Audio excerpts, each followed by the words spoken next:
Red X? I thought Robin was Red X. Think again. Titans, go!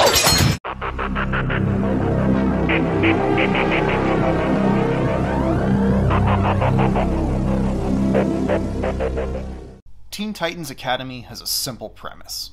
The original Teen Titans act as mentors to the next generation of teenage heroes. It's a concept that has a lot of potential, but couldn't easily be brought down by familiar trappings, as both Marvel and DC have tried multiple times to take advantage of the superpower or magic school setting. Gotham Academy, Strange Academy, Mystic U, Avengers Academy, and so on. Partially riding on the coattails of Harry Potter's success with the magic school setting, these books have managed to capitalize on the phenomenon to varying degrees, likely due to mixed results when attempting to capitalize on the strengths of the setting and concept. Teen Titans Academy, unfortunately, falls into some of the pitfalls of the concept. With a mix of new and old characters, Teen Titans Academy has a bit of an identity crisis. This is a book that drowns under the weight of so many characters, never sure where to focus or who to highlight. How do you craft a tale featuring the original Titans, the younger characters who recently featured in Rebirth, as well as a handful of new characters, all while making them all feel compelling? The answer? You can't. But that's exactly what this book attempts to accomplish. As a result, none of the characters feel fleshed out. This is largely due to cramming far too many characters into the book, giving each of them a little bit of screen time, which necessarily results in none of them having sufficient focus to properly develop them. The only character in the first 2 issues who receives ample focus is Nightwing, and I would argue that this page time is not properly utilized.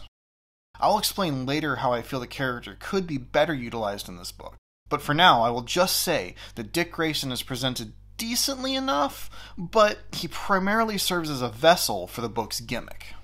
And that gimmick should be readily apparent to anyone who has seen anything about this book. Red X. Brought over for the first time from the Teen Titans animated series from years ago, Red X is being presented as an alternate identity from Nightwing's past.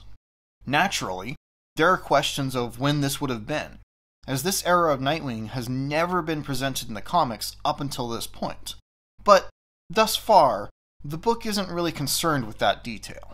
Instead, the Red X mask and persona is being adopted by one of the students of Teen Titans Academy, someone with a vendetta, though we don't know who. I feel like the extent to which you will be interested in this book is almost entirely hinged upon how much you care about the identity of Red X. At least for these first 2 issues, little is presented outside of this mystery to justify the book. I suspect that readers who are not familiar with the old Teen Titans cartoon won't care about Red X, and little is done here to convince them that they should. And as someone who is familiar with the show, I still really don't care. Much of this lack of interest stems from the pacing and poor build-up, or lack thereof, as the book just dives headfirst into the plot and the mystery without really much time to establish the characters and just allow the world to breathe before charging into the action and the drama. And all of this results in a book that really fails to be gripping, relying entirely on a gimmick mystery that will only be relevant to some, and may not even be all that interesting to them. With all that being said, how would I write the book any different to fix these flaws? Well, first and foremost, I would choose a central character to focus on, specifically one of the new students. Tell the story from their perspective. Give us the sense of awe and wonder of being chosen to train under the original Teen Titans, and build them up as these mythical figures. This would give us a very grounded perspective, allowing the reader to explore this new setting alongside the main character or characters. It would also allow us to get to know some of the other characters in a more personal way, rather than the brief appearances we receive in the book that really only serve to give the briefest idea of who they are. Second, I would slow the pacing down drastically. Having the big mystery present itself and begin playing out immediately doesn't give us any time to actually care about what is going on. The first few issues at least, and I would say probably even the first 6 to 12, should be focused on the characters getting settled in, learning the ropes, getting a feel for things. This would allow us to get to know the characters, establish a connection with them, and while we're getting familiar with the setting, you could start sprinkling things in that would hint at the big conflict to come. And we could also use the slower opening time to give a little more backstory for Nightwing's time as Red X. Allow us to feel the weight of what the mask meant to him, and why it is so important for him that the persona stays dead.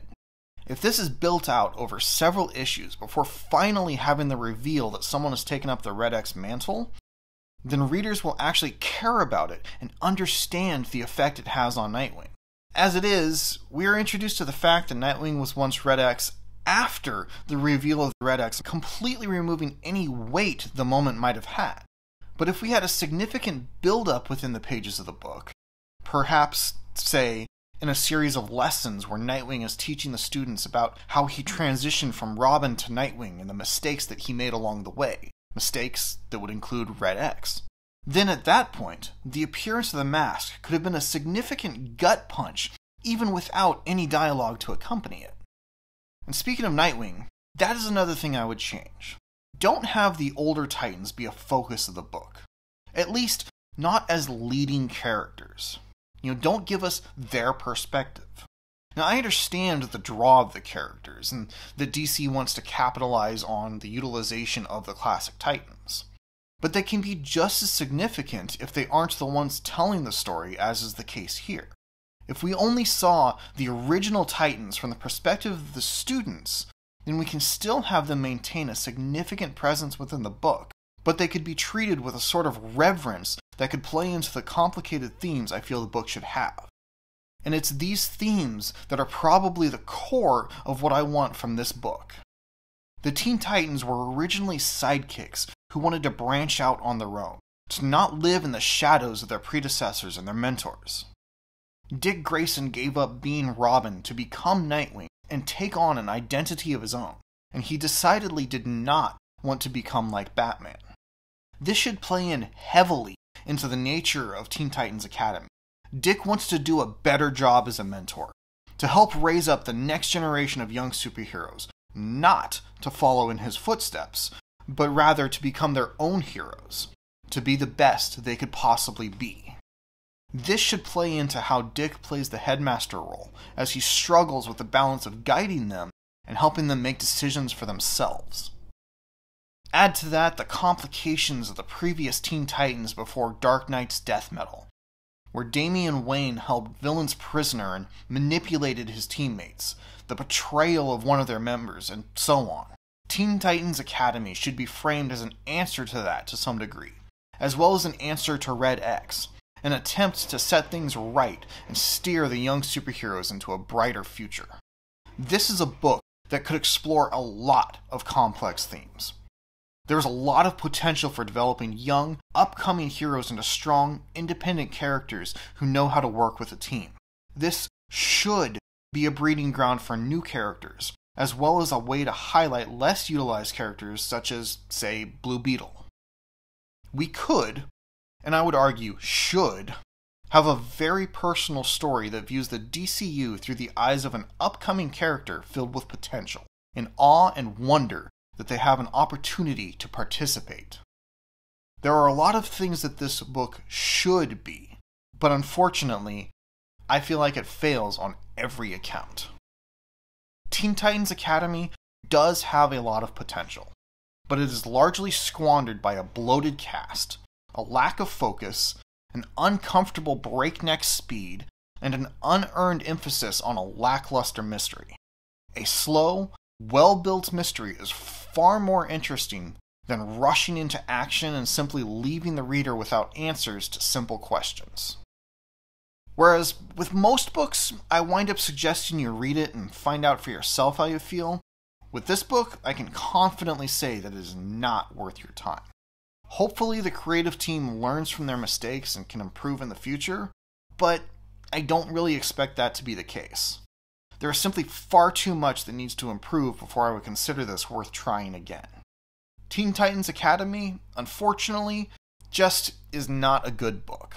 And unless you're simply dying to know exactly who Red X is, then you're just better off saving your money. Be sure to help me out by hitting like and subscribe. Leave a comment to let me know your thoughts.